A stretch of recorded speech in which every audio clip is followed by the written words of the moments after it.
అందరికీ నమస్కారం. ఈరోజు కరెంట్ అఫైర్స్లో మన ఫస్ట్ టాపిక్ న్యూజిలాండ్ తదుపరి ప్రధాని క్రిస్టిఫన్ లుక్సాన్. ఎన్నికల్లో నేషనల్ పార్టీకి 40% ఓట్లు. న్యూజిలాండ్ ఎన్నికల్లో నేషనల్ పార్టీ విజయకేతనం ఎగరవేసింది. శనివారం చేపట్టిన కౌంటింగ్లో 40%కి పైగా ఓట్లు సాధించి దూసుకుపోతుంది. అధికార లేబర్ పార్టీకి 25% ఓట్లు మాత్రమే వచ్చాయి. దీంతో నేషనల్ పార్టీ నేత మాజీ వ్యాపారవేత్త క్రిస్టఫర్ లుక్సాన్ 53 సంవత్సరాల వ్యక్తి ప్రధాని పదవిని చేపట్టబోతున్నారు. యాక్ట్ ఏసీటీ పార్టీతో కలిసి ఆయన నూతన ప్రభుత్వాన్ని ఏర్పాటు చేయనున్నట్టు తెలుస్తోంది. ఎన్నికల్లో గెలిచిన అనంతరం క్రిస్టఫర్ లుక్సాన్ ఆక్లాండ్లో నిర్వహించిన కార్యక్రమంలో తన మద్దతుదారులకు కేరింతల మధ్య కుటుంబంతో కలిసి వేదికపైకొచ్చి ప్రసంగించారు. మీరంతా మార్పునకు ఓటు వేశారని, అందుకు ధన్యవాదాలని పేర్కొన్నారు. ఈ ఫలితాలను ఊహించలేనని ప్రస్తుత ప్రధాని క్రిస్ హెప్కిన్స్ పేర్కొన్నారు. క్రిస్టఫర్ లుక్సాన్ రాజకీయ ప్రవేశం చేసి 4 ఏళ్లే అయింది. ఇంత తక్కువ కాలంలో ఆయన ప్రధాని పీఠాన్ని అధిరోహించడం విశేషం. అంతకుముందు ఆయన న్యూజిలాండ్ ప్రభుత్వ ఆధ్వర్యంలోని విమానయాన సంస్థ ఎయిర్ న్యూజిలాండ్ సీఈఓగా 3 ఏళ్ల పాటు బాధ్యతలను నిర్వర్తించారు. ఆగస్టు 23 జాతీయ అంతరిక్ష దినోత్సవం. చంద్రయాన్-3 విజయానికి గుర్తుగా ప్రకటించిన కేంద్ర ప్రభుత్వం చంద్రయాన్-3 విజయానికి గుర్తుగా ఇక మీదట ప్రతి ఏడాది ఆగస్టు 23ను జాతీయ అంతరిక్ష దినోత్సవం నేషనల్ స్పేస్ డేగా పాటించాలని కేంద్ర ప్రభుత్వం నిర్ణయించింది. ఈ మేరకు నోటిఫికేషన్ జారీ చేసింది.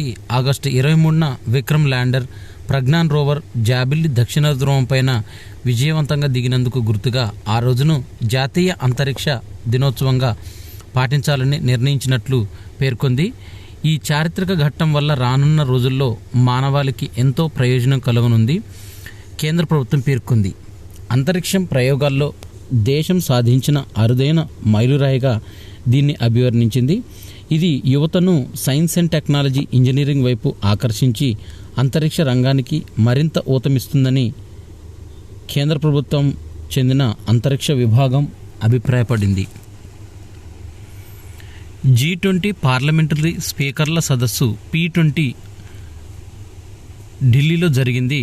పరస్పర అనుసంధానిత ప్రపంచంలో మనం ఏ సమస్యను వీడిగా చూడలేమని లోక్సభ స్పీకర్ ఓం బిర్లా ఈ సందర్భంగా మాట్లాడాడు.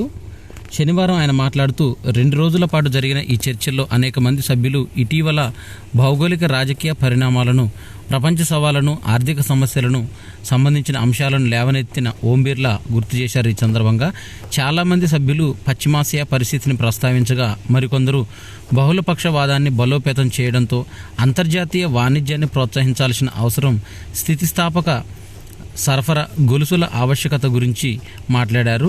నేను ఈ సూచనలను జాగ్రత్తగా గమనించాను అని తెలిపారు. ఈ సందర్భంగా అంతర్జాతీయంగా శాంతి సామరస్యాన్ని పెంపొందించడానికి పార్లమెంటరీ దౌత్యాన్ని కొనసాగించడం, శాంతియుత పరిష్కారాలకు మద్దతు ఇవ్వడం, శిఖరాగ్ర సమావేశంలో ఆమోదించిన సంయుక్త ప్రకటన గురించి స్పీకర్ వివరించారు. వచ్చే ఏడాది G20 అధ్యక్ష పదవిని బ్రెజిల్ చేపట్టనున్న నేపథ్యంలో బ్రెజిల్ ఛాంబర్ ఆఫ్ డిప్యూటీస్ అధ్యక్షుడు ఆర్థర్ సీజర్ ఫెరీరా డి లీరాకు లోక్సభ స్పీకర్ P20 అధ్యక్ష బాధ్యతలను ఈ సందర్భంగా అప్పగించారు. గుజరాతీ నృత్యం గార్బాపై ప్రధాని మోడీ పాట మ్యూజిక్ వీడియో రూపంలో విడుదల చేశారు. ప్రధాని నరేంద్ర మోడీ గీత రచయితగా మారారు. శరన్నవరాత్రుల సందర్భంగా ప్రదర్శించే గుజరాత్ నృత్యమైన గార్బాపై గతంలో ఆయన రాసిన కవిత మ్యూజిక్ వీడియో రూపంలో విడుదలైంది. దీనిపై మోడీ ఆనందం వ్యక్తం చేశారు. చాలా ఏళ్ల క్రితం దీన్ని రాశానని, ఇప్పుడు ఈ సంగీతాన్ని వింటుంటే పాత స్మృతులు గుర్తుకొస్తున్నాయని చెప్పుకొచ్చారు. అంతేకాదు గార్బాపై మరో పాటను కూడా తాను రాశానని తెలిపారు. చాలా ఏళ్ల నుంచి రాయలేదు. గత కొన్ని రోజులుగా గార్బాపై కొత్త పాటను రాయగలిగాను. నవరాత్రి సందర్భంగా అందరితో ఆ పాటను పంచుకుంటానని శనివారం ఎక్స్లో ట్వీట్ చేశారు. తాను గతంలో రాసిన గార్బా కవితను మ్యూజిక్ వీడియో రూపంలో విడుదల చేసిన బృందానికి ధన్యవాదాలు చెప్పారు. గాయని ధ్వని భానుశాలికి పాట స్వరాలు సమకూర్చిన బాలీవుడ్ సంగీత దర్శకుడు తనిష్క్ బాగ్జీ జస్ట్ మ్యూజిక్ సంస్థకు అభినందనలు తెలిపారు. మరో ఎక్స్ పోస్ట్లో ఇటీవల ఉత్తరాఖండ్ పర్యటనలకు సంబంధించిన చిత్రాలను మోడీ షేర్ చేశాడు. ఉత్తరాఖండ్లో ఏ ప్రాంతాలను తప్పనిసరిగా చూడాలని నన్ను ఎవరైనా అడిగితే కుమావోన్ ప్రాంతంలో పార్వతీఖుండ్, జగేశ్వర్లను తప్పక సందర్శించాలని కోరతాను. ఎందుకంటే ఆ ప్రాంతంలో ప్రకృతి సౌందర్యం, దైవత్వం మిమ్మల్ని మంత్రముగ్ధులను చేస్తాయి. వాస్తవానికి రాష్ట్రంలో ఈ పరిస్థితికి చెందిన ప్రదేశాలు చాలా ఉన్నాయి. వీటిలో కేదార్నాథ్, బద్రీనాథ్ వంటి ఆలయాలు నాకు మరపురాని అనుభూతులను ఇచ్చాయి. ఎన్నో ఏళ్ల తర్వాత పార్వతీఖుండ్, జగేశ్వర్లను సందర్శించడం నాకెంతో ప్రత్యేకమని తెలిపారు. వార్తల్లో నిలిచిన ఐఐటీల్లో విద్యుత్ ఉత్పత్తికి మద్రాస్ ఐఐటి వినూత్న టెక్నాలజీ. ఐఐటి మద్రాస్ పరిశోధకులు విద్యుత్ ఉత్పత్తికి సంబంధించిన సరికొత్త సాంకేతికతను అభివృద్ధి చేశారు. కంబైన్డ్ పవర్ జనరేషన్ టెక్నాలజీగా పిలిచే ఈ సాంకేతికత అలలు, గాలి నుంచి కూడా విద్యుత్ ఉత్పత్తి చేయగలదు. తీర ప్రాంతాల్లో ఈ సాంకేతికతను ఏర్పాటు చేస్తే విద్యుత్ అవసరాలు తీరుతాయని 5 గేర్ మెకానిజంతో ఇది పనిచేస్తుందని పరిశోధకులు తెలిపారు. ఈ సాంకేతికతతో తక్కువ ఖర్చుకు ఎక్కువ ఉత్పత్తి సాధ్యమవుతుందని తెలిపారు. ఆర్టిఫిషియల్ ఇంటెలిజెన్స్ ఉపయోగించి భూకంపాలను ముందే గుర్తించవచ్చని తెలిపారు. టెక్సాస్ యూనివర్సిటీ పరిశోధకులు ఆర్టిఫిషియల్ ఇంటెలిజెన్స్ భూకంపాలను గుర్తించే అల్గారిథంను విజయవంతంగా పరీక్షించారు. ఇది వారం రోజుల ముందే భూకంప ప్రాంతాన్ని గుర్తించింది. ఈ ఆర్టిఫిషియల్ ఇంటెలిజెన్స్ సిస్టమ్ 321 కిలోమీటర్ల దూరంలో సంభవించిన భూకంపాన్ని, దాని తీవ్రతను అంచనా వేసినట్లు సైంటిస్టులు తెలిపారు. దీని ఖచ్చితత్వాన్ని మెరుగుపరిచేందుకు ఇటలీ, జపాన్, గ్రీస్ లాంటి అధిక భూకంప సంభావ్యత ఉన్న ప్రాంతాల్లో పరీక్షలు చేయనున్నారని తెలిపారు. నవంబర్ 30న ఒకే విడతలో తెలంగాణ రాష్ట్ర వ్యాప్తంగా పోలింగ్ జరగనున్న విషయం తెలిసిందే. అయితే ఈ ఎన్నికల్లో పోలింగ్ శాతాన్ని పెంచేందుకు ఎన్నికల సంఘం ప్రత్యేక ఏర్పాట్లు చేస్తుంది. ఇందుకోసం తొలిసారిగా చాట్ బాట్లను ఉపయోగించనుంది. వచ్చే ఏడాది ఫిబ్రవరిలో జరగనున్న ఇండియన్ కాన్ఫరెన్స్ దీంట్లో ప్రసంగించాలని కోరుతూ మంత్రి కేటీఆర్కు హార్వర్డ్ యూనివర్సిటీ నుంచి ఆహ్వానం అందింది. India rising business, economy, culture థీమ్తో ఈ సదస్సును నిర్వహించనున్నారు. హార్వర్డ్ ఆహ్వానంపై సంతోషం వ్యక్తం చేసిన కేటీఆర్ తెలంగాణ అభివృద్ధి విధానాలను వివరించేందుకు ఇది మంచి అవకాశమని ఈ సందర్భంగా తెలిపారు. మంత్రి కేటీఆర్ వాణిజ్య, ఆర్థిక, సాంస్కృతిక రంగాల్లో ఉజ్వల భారత్ అనే అంశంపైన ప్రసంగించాలని నిర్వాహకులు కోరారు. తెలంగాణ సర్వతోముఖాభివృద్ధి, పెట్టుబడులకు గమ్యస్థానంగా మారడంతో వీరు అసాధారణ సామర్థ్యం ప్రదర్శించారని, మీ విజయగాథలను సదస్సులో తెలియజేయాలని ఆహ్వాన లేఖలో పేర్కొన్నారు.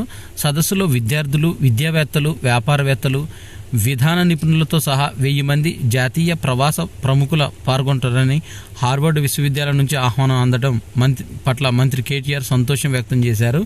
తెలంగాణ ప్రగతిశీల విధానాలను చాటి చెప్పడానికి ఇది ఒక గొప్ప వేదిక కానుందని తెలిపారు. అంతరిక్ష ఉపకరణాల తయారీకి ధృవ స్పేస్ నూతన ప్లాంట్. అంతరిక్ష రంగంలో అంకుర సంస్థగా ధృవ స్పేస్ హైదరాబాద్ సమీపంలోని శంషాబాద్లో అతిపెద్ద స్పేస్ క్రాఫ్ట్ను అసెంబ్లింగ్ కేంద్రాన్ని ఏర్పాటు చేయాలనుకుంది. టీఎస్ఐఐసికి చెందిన హార్డ్వేర్ పార్కులో దాదాపుగా 6.5 ఎకరాలలో దీన్ని నిర్మించనున్నారు. ఈ కేంద్రంలో ఉపగ్రహాల అనుబంధ పరికరాలు, శాటిలైట్, ఆర్బిటాల్, డిప్లాయర్స్, గ్రౌండ్ స్టేషన్ పరికరాలు లాంటివి ఉత్పత్తి చేయబోతున్నట్లు ధృవ స్పేస్ శనివారం వెల్లడించింది. 5 ఏళ్లలో మొత్తం 2.8 lakhs చదరపు అడుగుల విస్తీర్ణంలో దీన్ని ఏర్పాటు చేయనుంది. తొలి దశలో 1.5 లక్షల చదరపు అడుగులో దీని నిర్మాణం ఉంటుందని పేర్కొన్నారు. మొదటి దశ 2 ఏళ్లలో అందుబాటులోకి వస్తుంది. ఇందులో సోలార్ ఆరే అసెంబ్లీ లైన్తో పాటు ఇతర సదుపాయాలు ఉంటాయి. అంతరిక్ష రంగంలో క్రియాశీలక పాత్ర పోషించేందుకు మన దేశం సిద్ధం అవుతుందని ధృవ స్పేస్ వ్యవస్థాపకుడు CEO సంజయ్ నెక్కంటే అన్నారు. డిజైనింగ్, ఇంజనీరింగ్, అసెంబ్లింగ్, ఇంటిగ్రేటెడ్ పరీక్ష తదితరాలన్నింటినీ ఈ కేంద్రం నుంచి నిర్వహిస్తున్నారు.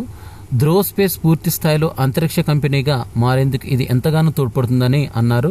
ఇక్కడి నుంచి వందల సంఖ్యలో ఉద్యోగాలు వస్తాయని ఈ సందర్భంగా తెలిపారు. గ్రామీణ పట్టణ పేదరిక నిర్మూలన సంస్థ అయిన సెర్ప్కు CEOగా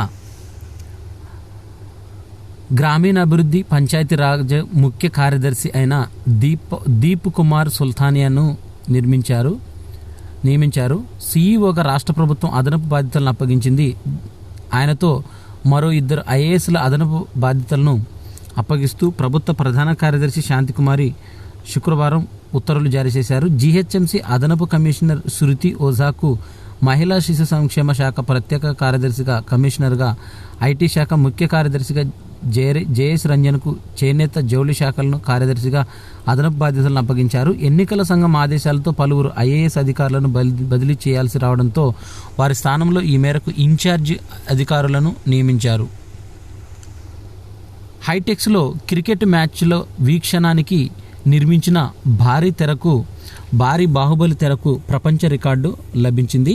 ప్రపంచ క్రికెట్ కప్ మ్యాచ్లను అభిమానులు వీక్షించేందుకు మాదాపూర్లోని హైటెక్స్లో ఏర్పాటు చేసిన భారీ తెర వరల్డ్ బుక్ ఆఫ్ రికార్డ్స్లో స్థానం సంపాదించింది. హైటెక్స్ బయట 80 అడుగుల వెడల్పు, 36 అడుగుల ఎత్తున భారీ తెరను హైటెక్స్లోని హాల్ 2లో 64 అడుగుల వెడల్పు, 22 అడుగుల ఎత్తున్న తెరలను ఏర్పాటు చేశారు.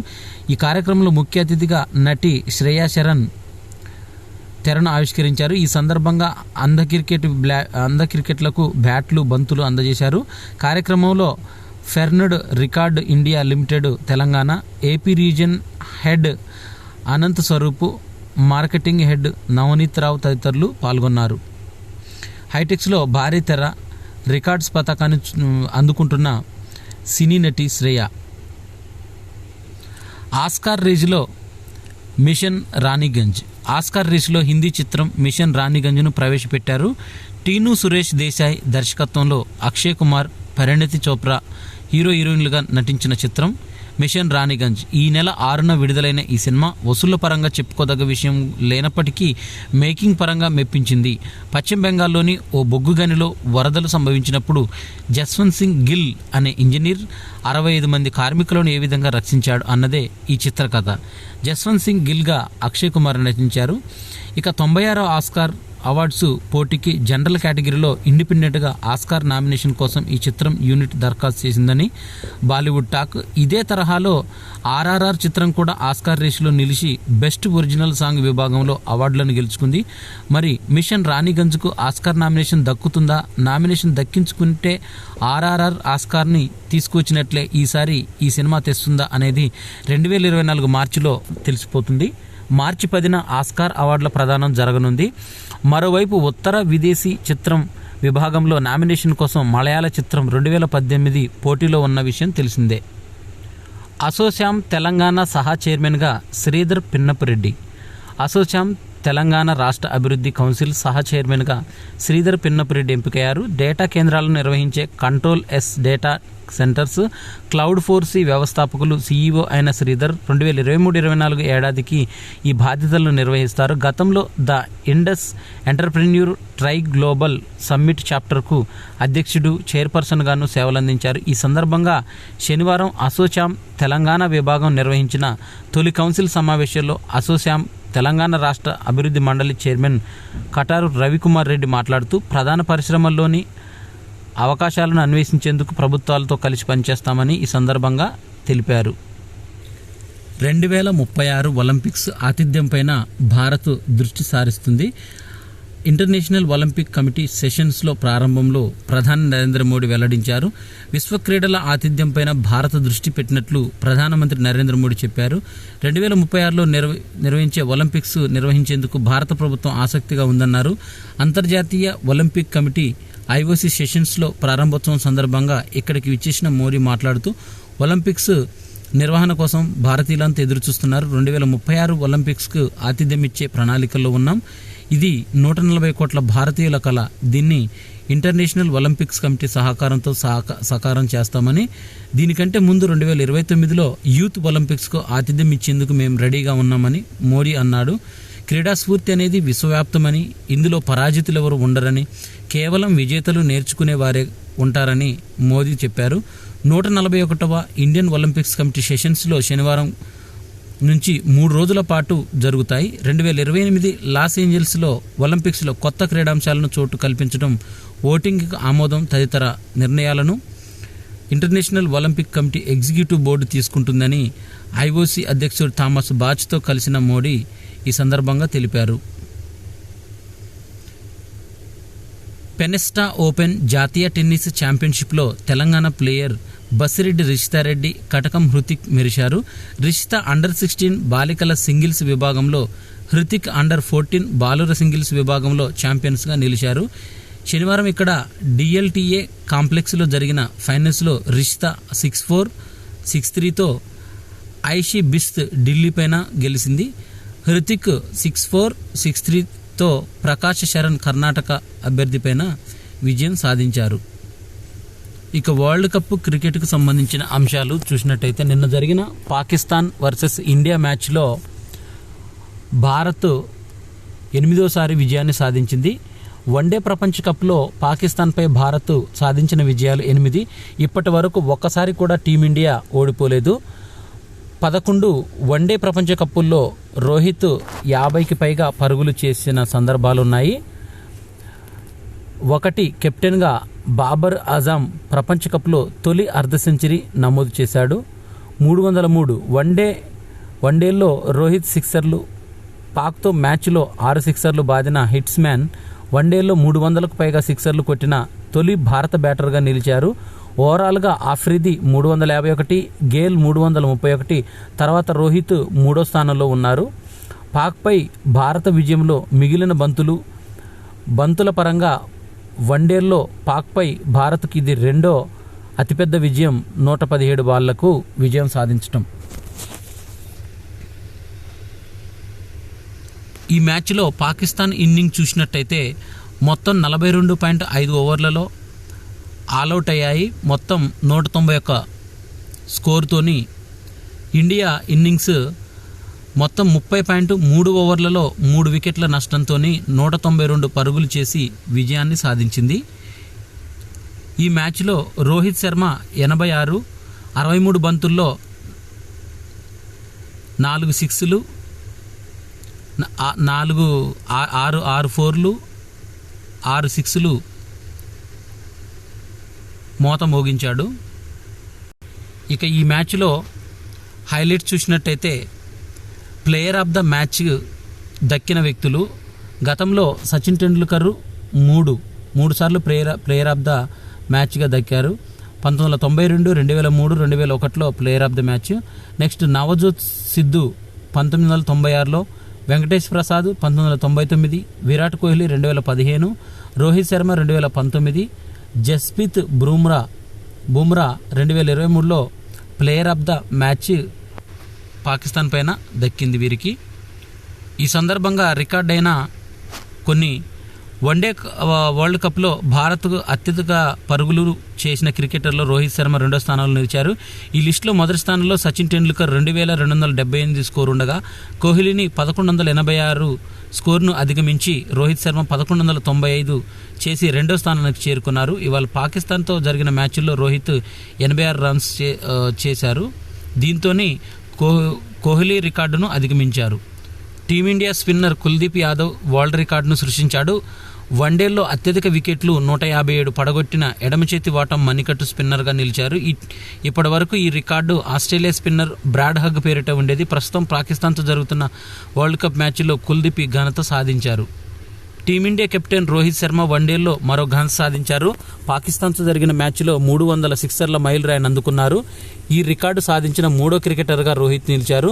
రోహిత్ కన్నా ముందు షాహిద్ అఫ్రీద్ 351, క్రిస్ గేల్ 331 సిక్స్లు కాగా ఓవరాల్గా అన్ని ఫార్మాట్లో కలిపి అత్యధిక సిక్సర్లు కొట్టిన ఘనత రోహిత్ పేరిట ఉంది. రోహిత్ ఇప్పటికే 560 సిక్సర్లు బాదారు. 20 ఓవర్లలో 427 పరుగులు టీ20లో సంచలనం నమోదైంది. చిలీలో మ్యాచ్లో అర్జెంటీనా మహిళల జట్టు ఏకంగా 427 స్కోరు 1 వికెట్తో లూసియా టేలర్ 169 రన్స్తో అదరగొట్టారు. ఎక్స్ట్రా నో బాల్స్ వైడ్స్ రూపంలో 73 రన్స్ రాగా మరో ప్లేయర్ అల్బెరీనా 145 రన్స్ బాదేశారు. చిలీ జట్టుకు 15 ఓవర్లలో 63 పరుగులకే ఆల్అవుట్ అయింది. గతంలో బహ్రెయిన్ టీం సౌదీ పైన 318 రన్స్ చేయగా ఇప్పుడు ఆ రికార్డు ఈ సందర్భంగా బద్దలైంది. చెస్ ఛాంపియన్స్ పైన మోదీ, అమిత్ షా ప్రశంసలు కురిపించారు. FIDE world junior rapid chess ఛాంపియన్షిప్లో 2023 విజేతగా నిలిచిన రౌనక్ సాధ్వనిని ప్రధాని మోదీ, కేంద్ర హోంశాఖ మంత్రి ప్రశంసించారు. అతను తన అసాధారణ విజయాలతో ఇలాగ దేశంలోని యువతకు స్ఫూర్తిగా ఉండాలని ప్రధాని ట్వీట్ చేశారు. ఆయన భవిష్యత్తు ప్రయత్నాలకు బెస్ట్ విషెస్ తెలిపారు. ఈ విజయం రౌనక్ మేధాశక్తికి, చదరంగంలో భారతీయులకు ఉన్న అపారమైన సామర్థ్యానికి నిదర్శనమని అమిత్ షా తన ట్వీట్లో పేర్కొన్నారు. ఇక తెలంగాణ రాష్ట్ర ప్రభుత్వానికి సంబంధించిన బతుకమ్మ 9 రోజులు జరుపుకుంటారు. ఈ సందర్భంగా ఏ రోజు బతుకమ్మని ఏ పేరుతో పిలుస్తారనేది ఎక్స్ట్రా సమాచారంగా, మొదటి రోజు బతుకమ్మను ఎంగిలిపూల బతుకమ్మ అని పిలుస్తారు. రెండో రోజు బతుకమ్మని అటుకుల బతుకమ్మని, మూడో రోజు బతుకమ్మని ముద్దపప్పు బతుకమ్మని, నాలుగో రోజు బతుకమ్మని నానబియ్యం బతుకమ్మని, ఐదో రోజు అట్ల బియ్యం బతుకమ్మగా జరుపుకుంటారు. ఆరో రోజు అలిగిన బతుకమ్మ, ఈరోజు బతుకమ్మ ఆడరు. ఏడో రోజు వేపకాయల బతుకమ్మ, ఎనిమిదో రోజు వెన్నెముద్దల బతుకమ్మ, తొమ్మిదో రోజు సద్దుల బతుకమ్మ. ఈ రోజుతో బతుకమ్మ ఫినిష్ అవుతుంది. 9వ రోజు తర్వాత రోజు దసరా పండుగ విజయవంతంగా జరుపుకుంటారు. ఇవి అక్టోబర్ 15కు సంబంధించిన కరెంట్ అఫైర్స్. ఈ వీడియో నచ్చినట్టయితే లైక్ చేయండి. కాంపిటేటివ్ ప్రిపేర్ అయ్యే విద్యార్థులకు షేర్ చేయండి. నా ఛానల్ సబ్స్క్రైబ్ చేసుకోవడం ద్వారా నేను చేసే వీడియోస్ అన్నీ నోటిఫికేషన్ రూపంలో వెలువడతాయి. Thanks for watching.